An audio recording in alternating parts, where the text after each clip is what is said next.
¿Cómo están? Soy Pablo Torres. Vamos a comenzar esta edición hablando de otro lugar y muy lejos de lo que es América del Sur. Hablamos de la península coreana y lo que sucede en Corea del Sur con ya el derogamiento de la ley marcial impuesta por el presidente de ese país, Yoon Suk-yeol, quien había determinado esta medida extrema, muy extrema, en pos de las protestas y las manifestaciones que estaban existiendo en su contra, como también lo que estaba pasando con la oposición política en su contra.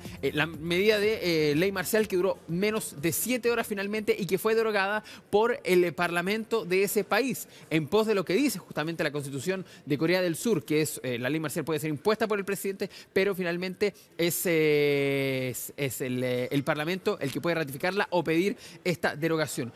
Imágenes impresionantes, justamente. Soldados custodiando lo que es la zona del Parlamento, tratando finalmente de evitar que se realizaran estas actuaciones del poder legislativo, y ahora con un Yoon Suk-yeol que se encuentra desaparecido. ¿Qué es lo que viene ahora? Ya hay votos de censura en su contra, los cuales van a seguir avanzando. Lo más probable es que sean aprobados y con eso va a quedar suspendido de sus funciones. Manifestantes en las calles que se opusieron también a la acción, ahí lo están viendo, de los militares en ese lugar, para una situación totalmente extrema y una situación política también muy preocupante. Incluso, por ejemplo, para Estados Unidos, el principal aliado de Corea del Sur, que dijo que esto se tiene que ya ir resolviendo de manera interna, pero que ojalá sea lo más pacífico posible. Para hablar justamente acerca de lo que se viene en adelante y hacer un análisis de esta situación, vamos a presentar a Camilo Aguirre, coordinador del programa de estudios coreanos del Instituto de Estudios Internacionales de la Universidad de Chile. Aquí ya tenemos en pantalla, justamente lo vemos aquí conectado. ¿Cómo está? Bienvenido a Chilevisión Noticias. Buenas tardes, Pablo. Camilo, a ver, ¿cómo se toman los sucesos que han ocurrido en las últimas horas, en los últimos días en Corea del Sur, pensando también en la justificación de aplicar esta ley marcial, donde se hablaba de la influencia del comunismo y de Corea del Norte sobre lo que ocurría políticamente dentro de Corea del Sur? Sí, en realidad creo que allí hay un error de traducción. Perfecto. Lo cierto es que el presidente Yoon habló de sectores pro Corea del Norte, pero en realidad esa es una etiqueta que se utiliza mucho en Corea del Sur. Llamar al adversario pro norcoreano. En el caso de las fuerzas conservadoras, esa es la etiqueta que usan para atacar, ¿cierto?, a las fuerzas más progresistas. Y del otro lado también existe ese juego de llamar a los conservadores pro-estadounidenses, pro-japoneses. Es parte de la política doméstica, ¿cierto? Y yo creo que ahí hay un tema con la traducción que se traduce como influencia, cuando en realidad no es tal el caso. Y de hecho, analistas expertos en Corea del Norte no han podido encontrar esta vinculación entre la oposición al presidente Yoon y el régimen norcoreano. Y yo creo que también es importante, gracias por aclarar ese punto, pensando también en las informaciones que vienen desde ese país hacia el exterior. Ahora, estamos finalmente, más allá de lo que son estas etiquetas, una situación política totalmente extrema. El decretar la ley marcial, que el Parlamento se oponga, que los militares eviten que el Parlamento tome decisiones, finalmente incluso se mandó a arrestar a algunos parlamentarios, es una situación que tal vez no imaginábamos en Corea del Sur. ¿Por qué se llega a este punto? Y finalmente con un presidente que hoy día se encuentra básicamente desaparecido luego de derogar esta ley marcial. Sí, en realidad este intento, ¿cierto? Bueno, no intento porque decretó la ley marcial, se ha interpretado como un intento de autogolpe, una, un recurso desesperado de un presidente que se ha visto atacado constantemente por la oposición que tiene la mayoría en el Congreso por distintas vías. Una es de acusaciones constitucionales para, digamos, miembros del gobierno, fiscales afines al presidente Yoon. Por otro lado estaba este intento, ¿cierto?, de la oposición de negar ciertas partidas presupuestarias. Entonces el presidente Yoon se vio en un escenario en que para él era imposible gobernar.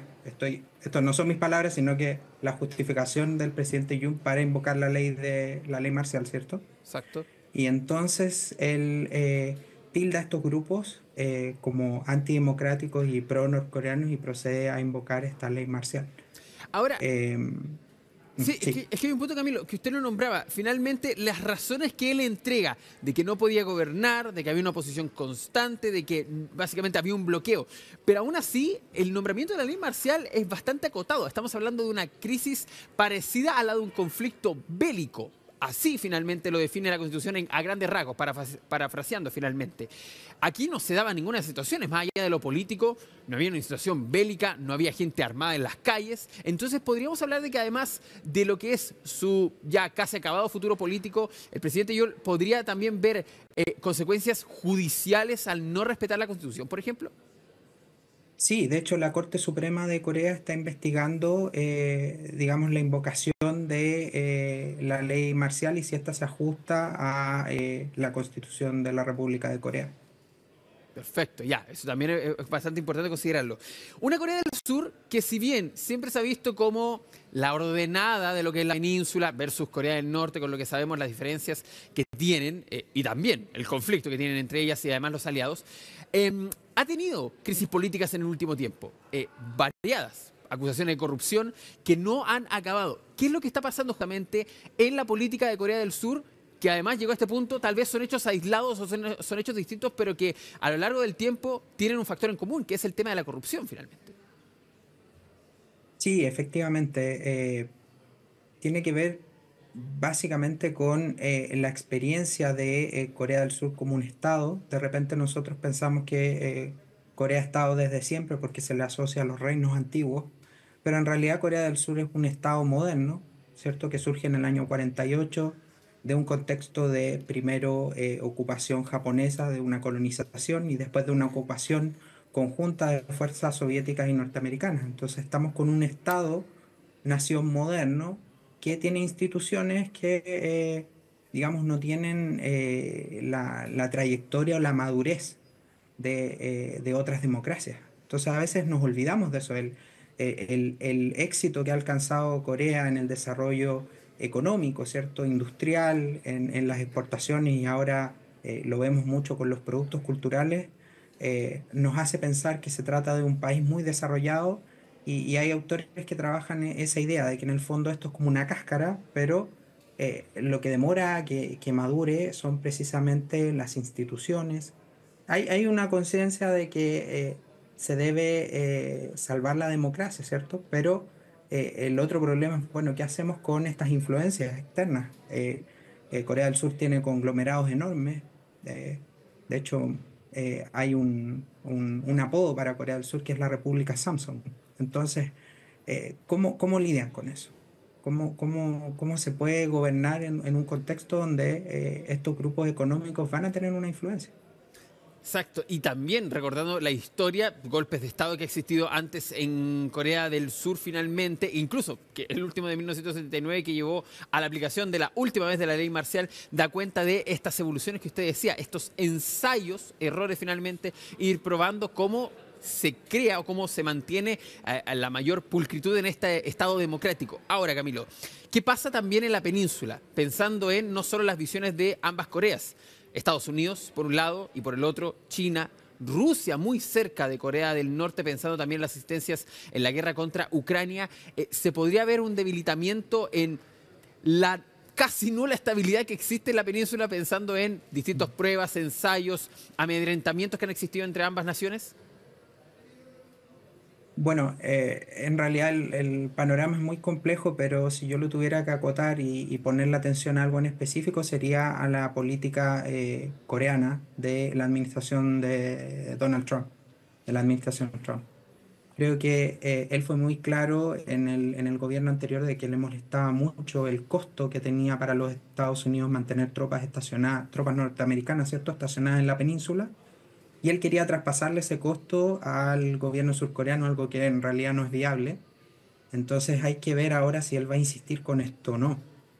Yo creo que ese va a ser el primer, digamos, hito, porque después el resto de los países, ya sea Corea del Sur o Japón, van a reaccionar a esto.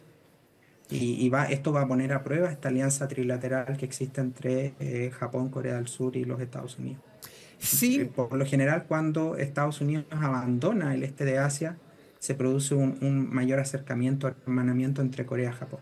y sin la presencia de Estados Unidos, pensando que también los otros aliados abandonen esas alianzas, Rusia, China, Corea del Norte y Corea del Sur, ¿podrían mantener algo de estabilidad o se pone en una situación de nebulosa la península? Va a depender de qué tanto dure el presidente Yoon en el poder. Él no está por entregar el poder, ¿cierto? Y su partido político no va a apoyar intentos de acusación constitucional contra él. Bueno, hay analistas que dicen que un hombre que no tiene nada que perder podría intentar cierto aventurismo con respecto a Corea del Norte, digamos, y es muy fácil que las cosas escalen. Pero yo pondría atención, insisto, en qué va a hacer el presidente Trump, o presidente electo, todavía no. Exactamente, sí. Ahí 20 de enero es cuando Sí. ya asuma el mando y también cómo van a ser esas relaciones con sus aliados, no solo Corea del Sur, también está Israel, por ejemplo, en los distintos conflictos y también Ucrania, los distintos conflictos que se están dando en el mundo entero. Camilo Aguirre, coordinador del programa de estudios coreanos del Instituto de Estudios Internacionales de la Universidad de Chile, le queremos agradecer por este contacto en Chilevisión Noticias. Muchas gracias. Que esté muy bien, cuídese. Hasta luego. Nosotros quedamos atentos también a toda la información, pero antes de seguir revisando, vamos a hacer una pausa. Ya volvemos con más hoy en el mundo en nuestro canal Chilevisión Noticias.